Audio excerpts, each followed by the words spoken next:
안녕하세요. 결혼한 지 4년 된 30대 여성이에요. 이렇게 사는 게 맞나 하는 회의감이 들 때면 남들은 어떻게 사나 하는 생각에 사연을 들으러 종종 오곤 했었는데 제가 제 이야기를 쓰는 날이 올 줄은 몰랐네요. 남에게 피해주지 않고 하루하루 열심히 살았다고 자부하는데 어머님 눈에는 제가 그저 남편을 조종하는 표독스러운 여편네로밖에 안 보이나 봅니다. 정말이지 허탈하기도 하고 마음이 안 좋네요. 남편과는 지금 작은 호프집을 하고 있어요. 여기는 서울이 아니고 지방이라 젊은 사람들이 놀 곳이 많이 없거든요. 그런데 근처에 대기업 공장이 있다 보니 젊은 사람들이 많이 살고는 있고요. 그래서 저희가 그 덕을 톡톡히 보고 있네요. 한 달에 남편과 저 두 사람 몫으로 2천 정도는 가져가고 있거든요. 물론 이렇게 말하면 금방 재벌되겠다고 빈정대는 사람들도 있는데 저희 한 달에 하루 쉬면서 일하고 있어요. 솔직히 저도 사람이니 때로는 너무 지치고 힘들어서 메뉴를 줄일까 쉬는 날을 늘릴까 별별 생각을 하곤 합니다. 하지만 또 통장에 찍히는 돈을 보고 있으면 그런 선택을 내리기가 쉽지 않네요. 처음 이 일을 시작할 때 돈으로 워낙 마음고생을 해서 그런 것 같아요.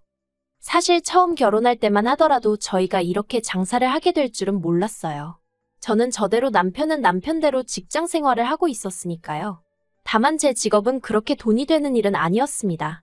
작은 출판사에서 그림작가로 일하고 있었는데 월급은 200 남짓이었고 그나마 외주 의뢰가 들어오면 4, 50 정도 더 버는 수준이었거든요.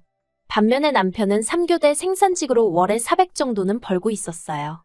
그래서 결혼할 때도 남편은 모아둔 돈이 1억 정도로 저희 2배 가까이 되더라고요. 하지만 결혼하고 얼마 지나지 않았을 때였습니다. 남편이 다니던 공장이 대대적으로 부서 개편을 했는데 그 과정에서 몇몇의 사내 조직이 문제가 되었던 모양이에요. 그리고 남편은 그 조직들 중 한 곳에 억울하게도 같이 일하는 팀장의 강요로 이름만 올리고 있었다는데 그게 화근이 되어 하루아침에 직장을 잃게 되었습니다. 결혼 당시 서로가 모아두었던 돈은 전부 다 집을 사는데 끌었었기 때문에 당장 다음 달부터 어떻게 먹고 살아야 할지 암담했어요. 그나마 결혼 생활을 하면서 다달이 제가 모아둔 돈이 있긴 했지만 언제까지 버틸 수 있을지 알 수 없었으니까요. 특히나 지역 특성상 대기업 공장은 남편이 다니던 곳 한 곳이 전부였거든요. 물론 작은 공장에 간다면 갈 수야 있었겠지만 월급부터 처우가 완전히 다를 건 안 봐도 뻔한 일이었고요. 그리고 까놓고 말해서 그나마 월급이 적지 않았으니 3교대여도 참고 다녔던 거지. 옆에서 지켜보니 3교대로 일을 한다는 게 말처럼 쉬운 일이 아니었어요. 남편 얼굴은 늘 푸석푸석했고 생기가 없었으니까요. 그러다가 우연히 인터넷에서 어떤 호프집에 관한 영상을 보게 되었는데 직감적으로 이건 되겠다 싶더라고요. 그리고 이참에 나도 돈 안 되는 직장은 그만두고 진짜 한번 치열하게 살아보자 하는 생각을 하게 되었지요. 그래서 남편에게 장사를 해보자 했습니다. 당신도 나도 경험은 없지만 어떻게든 한번 해보자고요. 그런데 문제는 자본이었어요. 알아보니 최소한 7천만 원은 든다던데 그때 제 수중에 정말 영혼까지 싹싹 털어도 2천만 원이 최대였거든요. 사는 집을 담보로 대출을 받을래도 이미 받은 대출이 있어서 상황이 여의치가 않았고요. 그러자 남편이 하는 말이 어머님 아버님께 한번 부탁을 해보자대요. 이번만큼은 도와주실 거라면서요. 남편이 그렇게 생각한 데는 그럴 만한 이유가 있었어요. 사실 남편이 어려서부터 아주버님한테 많이 치여서 자랐거든요. 남편 말에 의하면 어머님이 아주버님 대학원 가야 한다고 남편더러 대학에 가지 말고 취직을 하라고 하셨답니다. 한 번에 자식 2명 학비를 내줄 능력은 못 된다면서요. 그리고 저희 남편 말이지요. 좋게 말하자면 사람이 순하고 남의 마음을 잘 헤아리는데 즉 자기 밥그릇을 잘 못 챙겨요. 무슨 말이냐면 어머님 속상하실까봐 어머님께 싫다, 대학에 가고 싶다 소리를 못했다는 거예요. 그런데 왜 저희 어머님이 아주버님만 그렇게 싸고 도셨냐고요? 그건 아주버님이 태어나고 얼마 되지 않았을 때 크게 아프셨던 모양이에요. 시부모님 표현을 빌자면 아주 꼼짝없이 죽었구나 싶었다나요. 아무튼 그렇다 보니 어머님이 그날부터 지금까지 아주버님 일이라면 아주 열일 제쳐놓고 나서세요. 한마디로 꼼짝도 못 하시는 거지요. 그런데 대한민국이란 나라가 솔직히 대학물 안 먹은 사람이 성공하기 쉬운 곳은 아니잖아요. 한 사람의 인품이나 내면과는 상관없이 대학 간판만으로 이리저리 판단하기 일쑤니까요. 그리고 냉정하게 말해서 저 말이지요. 저는 서울에서 대학을 나오긴 했지만 그렇게 별 볼 일 있지는 않거든요. 그런데도 사람들이 제가 졸업한 대학 이름만 듣고도 대단하다며 치켜 세워주는 일이 자주 있었습니다. 그리고 그럴 때면 정말이지 부끄럽기도 하고 몸둘바를 몰라 했어요. 하지만 남편은 대학 간판이 없다 보니 구구절절 자기가 무슨 일을 하고 얼마를 벌고 설명을 해야 하는 일이 잦았고 그럼에도 불구하고 무시를 당하는 일이 종종 있었다네요. 그래서 그 일로 어머님한테 서운한 마음을 갖게 된 거고요. 아무튼 남편은 그동안 이래저래 매번 양보만 하고 살았으니 이번만큼은 자기가 한 번만 도와달라고 해보겠다대요. 처음 부탁하는 건데 설마 모른 척 하시겠냐면서요. 하지만 저는 별로 기대는 하지 않았어요. 저희 결혼할 때도 10,000원 한 장 안 보태주셨으면서 천명절에 제사비로 100만 원을 내놓으라 하셨던 분들이셨으니까요.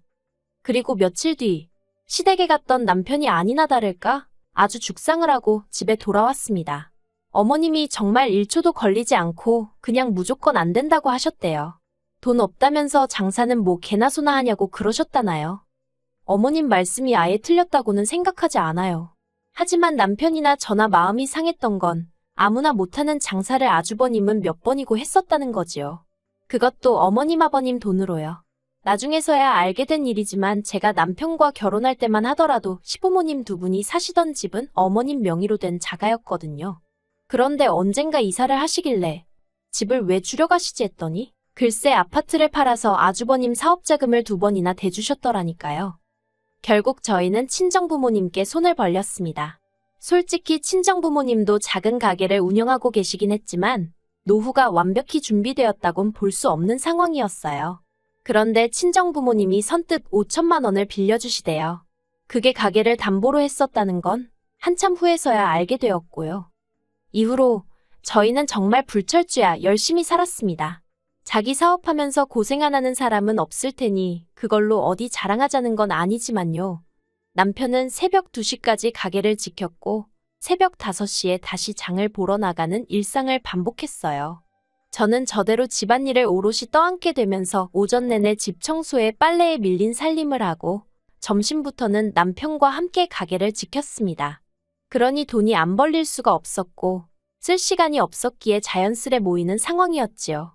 하루는 제가 목욕을 하다 재배를 봤는데 똥배는 온데간데 없고 소위 가죽만 남아있더라니까요. 남편 얼굴도 들여다보니 남편도 남편대로 정말 얼굴이 반쪽이 됐더군요. 정말 고생을 많이 했어요. 그리고 지난해 저희는 친정부모님께 빌린 돈도 갚았을 뿐만 아니라 가게도 확장을 하게 되었습니다. 어머님도 어떻게 아셨는지 연락을 해오셨는데 알고 보니 남편이 어머님께 보란듯이 자랑하고 인정을 받고 싶었는지 먼저 연락을 한 모양이더라고요. 그리고 그때부터 어머님의 태도가 눈에 띄게 달라지대요. 처음에 저희가 장사를 시작했을 때만 하더라도 어디 얼마나 버티나 두고 보잔 식으로 콧방귀를 뀌시던 분이셨는데 언젠가부터 일주일에 서너 번은 먼저 전화를 걸어 남편 건강을 잘 챙겨주라는 등의 잔소리를 하지 않으시나 가게 매상은 왜 또 그리 궁금해하시는지. 솔직히 저도 한두 살 어린애도 아닌데 어머님의 속내를 아예 몰랐겠어요? 순수한 마음으로 그러시는 게 아니라는 생각에 거리를 둘 수밖에 없었습니다. 그리고 그런 와중에 지난 달이었어요. 친정부모님과 모처럼 외식을 하려고 친정을 찾았는데 남편이 먼저 친정아버지 칠순 이야기를 꺼내더라고요. 당연히 저도 기억은 하고 있었고 어떻게 챙겨드려야 하나 그런 생각도 하고 있긴 했지만 솔직히 남편에게 어떻게 말문을 열어야 할지 살짝 고민을 하고 있었거든요. 그런데 남편이 먼저 친정부모님께 여행을 가고 싶으신지 아니면 뭐 필요한 건 있으신지 하고 여쭤보대요. 그러자 친정부모님께선 필요한 것도 없고 상관없으니까 신경 쓸 거 없다며 물어봐 준 것만으로도 고맙다고 웃음을 보이셨어요. 하지만 남편이 보인 반응은 생각지도 못한 것이었습니다. 남편은 그렇게 나오실 줄 알았다면서 벗어두었던 자켓을 가져오더니 그 안주머니에서 은행 봉투를 꺼내더라고요. 그 봉투를 친정부모님께 드리면서 부족하면 말씀하시라는데 친정부모님께서 용돈이냐며 처음엔 좋아하시면서 받으셨거든요. 그런데 친정아버지께서 봉투를 열어보시더니 깜짝 놀라셔서는 이게 얼마냐며 이렇게 많이 안 줘도 된다고 손사래를 치시는 거예요. 그리고 그 안에는 5만 원짜리 2묶음, 1,000만 원이 들어있었습니다. 저도 저대로 놀라서는 이러지도 저러지도 못하고 있는데 남편이 그냥 자기가 드리고 싶어서 드리는 거라며 아무튼 좋은 의미로 옥신각신 받으셔라 못 받는다 몇 번의 실랑이가 오가다가 결국 남편이 이겼어요. 그리고 어쩌다인지는 모르겠지만 이 이야기가 어머님 귀에도 들어간 모양입니다. 저는 안 했으니 남편이 했다 싶지만 못하러 그런 소리를 한 건지. 아무튼 어머님이 몹시 화를 내시더라고요. 장사가 그렇게 잘 된다면서도 당신한테는 돈 100만 원 주질 않았으면서 어떻게 처가에다 1000만 원을 냅다 줄 수 있냐고 제정신이냐고요. 그러자 남편이 보인 반응도 보통이 아니었습니다. 은혜를 갚은 거라면서 내가 정말 힘들다고 했을 때 어머니가 뭘 해주셨냐고 목에 핏대를 세우더라니까요. 저는 중간에서 속으로 고래 싸움에 새우등 터진다더니 내가 딱 새우꼴이네 그러고만 있었어요. 몸을 사리고 있던 거지요. 하지만 아니나 다를까 그 불똥이 저에게 튀었습니다. 어머님께선 당신이 아무리 생각해봐도 그 순하고 부모 말이라면 껌뻑 죽던 당신 아들이 저러는 건 다 저 때문이라고요. 급기야 어머님은 말 그대로 머리를 싸매고 드러누우셨어요. 상황이 최악으로 치닫게 된 거지요. 그리고 저희 남편, 솔직히 심성 자체가 착한 사람이거든요. 그러니 그런 어머님을 끝내 모른 채 하지 못하고 죄송하다 마음 푸시라며 숙이고 들어가대요. 자식이기는 부모 없다지만 자식도 때로는 부모의 마음을 헤아려 드려야 하잖아요. 그래서 남편이 어머님을 달래드리고 하는 데 있어서 저는 불만은커녕 오히려 잘한다고 다행이라고 생각했어요. 그런데 저희 어머님은 그때를 마치 기회라고 생각하신 건지 이참에 남편을 다시 휘어잡으려 드시대요. 남편더러 장사하는 데서 저를 빼고 아주버님을 데리고 하라셨거든요. 제가 남편한테 나쁜 영향을 주는 것 같다면서요. 남편은 그런 어머님께 제가 아니었으면 이만큼 해내지 못했을 거라고, 여기까지 오지도 못했을 거라고 몇 번이고 설명을 드렸답니다. 하지만 어머님께선 그마저도 제가 마치 남편을 세뇌시켰다는 식으로 치부하시면서 급기야는 저와 어머님 둘 중 한 사람을 고르라는 말도 안 되는 소리를 하시더래요. 남편이 그런 게 어딨냐고 말도 안 되는 소리 좀 하지 마시라고 했는데도 계속해서 한 사람만 고르라고 강요를 하셨다나요. 그래서 남편도 결국엔 그러면 자기를 믿고 시집온 저를 골라야지 않겠냐고 그랬고요. 그리고 그런 남편의 어머님이 화가 단단히 나셔서 그런 건지? 아니, 솔직히 무슨 정신으로 그러신 건지 지금도 정말 모르겠는데 말이지요. 글쎄, 저희 친정에 연락을 하셨더라니까요. 어머님이 저희 친정어머니더러 사위가 못 빠지게 일해서 번 돈인데 그렇게 홀랑 가져갈 수 있냐면서 양심도 없다고 당장 당신 계좌로 돈을 돌려보내라 하셨답니다. 당신이 저희한테 돌려주시겠다면서요. 정말이지. 저희 친정어머니가 상황 설명을 하시는데 목소리가 덜덜덜덜 떨리는 게 전화기 너머로 생생하게 느껴지대요. 친정부모님께는 어머님 말씀은 무시하시라 했지만 속에서 부글부글 화가 끓어올라서 미치겠더라고요. 그 길로 남편에게 어머님이 보이신 언행을 전했고 남편은 미안해서 어쩔 줄 몰라 했습니다. 자기도 자기 어머니가 경우가 없으신 건 알고는 있었지만 그 정도일 줄은 몰랐다면서요.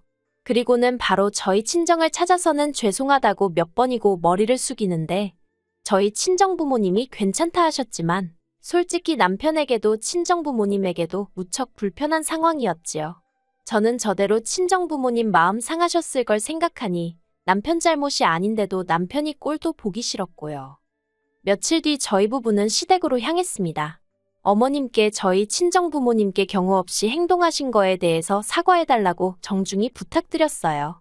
저희 친정부모님 마음도 상하셨고 사위로서 어머님 아들 체면도 살려주셔야 할 거 아니냐고요.